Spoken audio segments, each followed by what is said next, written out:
Shalom saudara yang saya kasihi, sungguh kita bersyukur hari ini Tuhan berikan kesempatan sekali lagi untuk kita mendengarkan firman-Nya. Oleh karena itu, supaya kita ditolong oleh Tuhan untuk memahami apa yang Ia inginkan, mari meminta permohonan di dalam doa. Bapa dalam surga, sungguh kami bersyukur atas kesempatan ini. Kami mau belajar firman-Mu, berilah kami pemahaman yang benar, dan tolong juga kami untuk melakukannya dengan benar. Dalam nama Yesus, amin. Firman Tuhan hari ini diambil dari Keluaran pasal yang ke-20, ayat yang ke-17. Jangan mengingini rumah sesamamu, jangan mengingini istrinya, atau hambanya laki-laki, atau hambanya perempuan, atau lembunya, atau keledainya, atau apapun yang dipunyai sesamamu. Saat kita membaca bagian ini, maka kita akan mengerti bahwa sebenarnya yang diperintahkan kepada bangsa Israel ialah jangan mengingini apapun yang bukan milikmu, baik dari sisi manusia, bahkan orang yang dipunyai orang lain. Juga jangan mengingini barang-barang mereka. Ketika kamu tidak punya, cukupkan dirimu dengan apa yang ada padamu. Tidak perlu mengingini barang orang lain. Ketika kita melihat hukum Taurat yang ke-6, 7, 8, 9, maka keempat hukum Taurat itu fokus kepada tindakan. Jangan membunuh, jangan berzina, jangan mencuri, jangan berdusta. Tindakan atau kata-kata yang berdosa. Tetapi hukum Taurat yang ke-10 ini sebenarnya fokus kepada isi hati. Jangan mengingini. Kenapa Tuhan sangat menekankan atau menaruh jangan mengingini ini di ayat ke-17 sebagai perintah terakhir dari ke-10 hukum Taurat?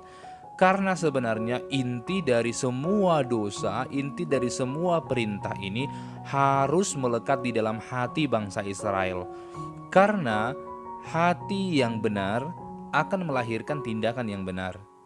Ketika bangsa Israel hatinya rusak, ketika bangsa Israel suka mengingini hal-hal lain di luar apa yang ada pada dirinya, maka ia akan membunuh, akan berzina, mencuri, berdusta, dan itu juga mempengaruhi hukum-hukum yang lain seperti menjadikan sesuatu menjadi Allah yang lain dan beragam dosa-dosa lainnya.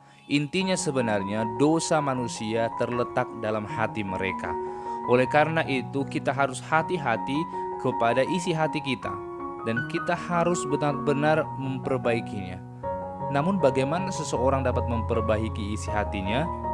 Maka tidak ada jalan lain selain kita datang kepada Tuhan, maka Roh Kudus yang akan mengubahkannya. Ketika kita membaca di dalam Kolose 3 ayat yang ke-5 atau Efesus 5 ayat yang ke-3, di sana Paulus jelas mengatakan bahwa orang-orang yang tamak, yang serakah, yang mengingini milik orang lain, sesungguhnya mereka tidak akan memiliki kesempatan untuk melihat kerajaan Allah jikalau mereka tidak bertobat. Oleh karena itu masalah hati adalah masalah yang sangat penting ketika kita berbicara mengenai dosa.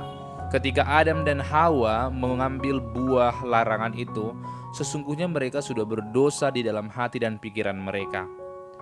Mengapa mereka mau mengambil itu? Karena hatinya, karena pikirannya sudah tertuju kepada buah itu. Maka sesungguhnya banyak terlihat orang-orang yang baik di luar, tetapi hatinya begitu jahat. Kita kembali kepada kisah daripada orang Farisi ahli Taurat yang sangat ditentang oleh Yesus. Mereka menutupi kejahatan mereka dengan zubah keagamaan. Keagamaan terlihat membuat semua orang terlihat baik. Ada yang suka memberi, ada yang suka berdoa, ada yang suka belajar kitab suci, ada yang suka pergi ke tempat ibadah sering sekali. Tetapi sesungguhnya itu tidak menjamin seseorang dekat kepada Tuhan. Tetapi apa yang ada dalam isi hatinya. Oleh karena itu, Yesus sekali lagi berkata bahwa hidup orang-orang munafik itu seperti kuburan yang ditaburi dengan pasir putih. Di luar kelihatan sangat bersih, tetapi di dalamnya ada tulang dan belulang. Oleh karena itu, hidup kita saat inilah hidup yang harus benar-benar mengaku kepada Tuhan. Tuhan, aku berdosa. Tuhan, tolong ampuni aku. Tuhan, hatiku mengingini hal-hal yang lain. Tuhan, aku ingin menyembah Allah lain. Tuhan, banyak sekali isi hatiku yang jahat. Harusnya hal-hal seperti itu yang kita utarakan kepada Tuhan, dan kita memohon ampun kepada Dia. Yakinlah, jikalau isi hati kita beres, jikalau isi hati kita bersih, jikalau isi hati kita setiap hari diperbaharui, maka hukum-hukum Tuhan yang lainnya pasti akan dimampukan untuk kita lakukan. Tentu hukum pertama sampai hukum yang ke-10 tidak akan dapat dilakukan oleh siapapun, karena hukum Taurat ini menunjukkan kepada kita bahwa standar Tuhan itu sangat tinggi sekali. Tuhan itu sangat kudus sekali. Tidak ada manusia yang dapat melakukannya. Oleh karena itu, karena kita tidak dapat melakukannya, kita harus dihukum. Namun kita punya pengharapan. Ada Yesus Kristus yang mampu melakukannya, karena Dia adalah manusia yang sempurna sekaligus Allah yang hidup. Maka harusnya kita dihukum karena kita juga tidak mampu melakukannya. Tetapi karena Kristus taat, Ia taat bahkan mati sampai di kayu salib. Maka karena Kristus benar, maka kita yang percaya kepadanya juga disebut orang benar. Maka percayalah kepadanya, dan Roh-Nya yang kudus akan memampukan kita untuk melakukan semua hukum-hukum-Nya seturut dengan kehendak-Nya. Amin. Bapa dalam surga, kami tahu kami tidak akan mampu melakukan semua hukum Taurat ini. Tetapi saat kami datang kepada Engkau, percaya kepada Engkau sepenuhnya, menyerahkan isi hati kami dan meminta pengampunan, kami yakin Tuhan akan menolong kami melakukannya. Terima kasih untuk Yesus yang telah berkorban, yang setia mengerjakan kehendak-Mu. Tolonglah kami untuk serupa seperti Dia. Dalam nama Yesus Kristus. Amin.